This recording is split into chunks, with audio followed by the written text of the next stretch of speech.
Hey everybody, welcome back to another episode of Watch Me Bag and Board My Comics, where I bag and board my more recent comic book pickups and let you know what I thought about them. We start off with Daredevil, Cold Day in Hell, #2. This is written by Charles Soule, with art by Steve McNiven. Daredevil is an old man. This takes place in the future. He had lost his powers, but then he gets caught in an explosion with a bunch of nuclear green stuff, and he gets his powers back. And then he also has to avenge Steve Rogers, who dies during that same explosion. Steve Rogers is like, hey Daredevil, you gotta solve the mystery. So this is Foggy Nelson as an old man. In the first issue, I feel like Steve McNiven was channeling his inner Kari Andrews a la Spider-Man Reign. This looks a little bit different. It looks a lot more like Frank Miller, especially when we get to Elektra making her big entrance. So I think it's great. Great artwork, great story. Daredevil, Cold Day in Hell, good stuff. This is Ultimate Spider-Man #17, written by Jonathan Hickman, with art by David Messina. We all thought Harry Osborn died a few issues ago. It turns out not the case. He's alive and well. His wife in this universe, Gwen Stacy, is Mysterio and works for a whole secret cabal of Mysterios,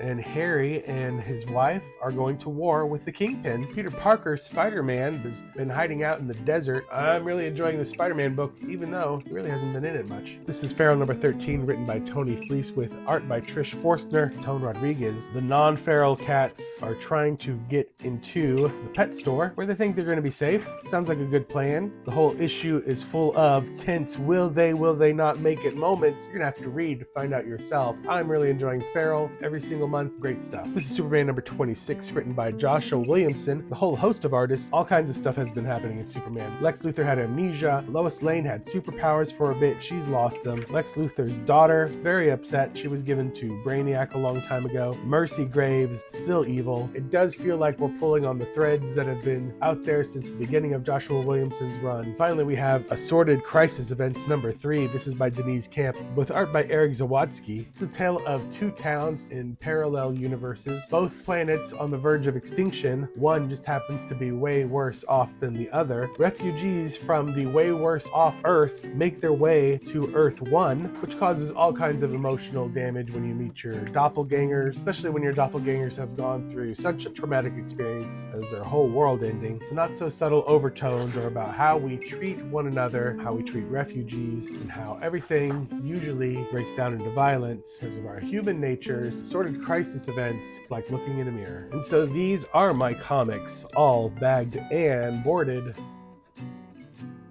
Thank you for watching.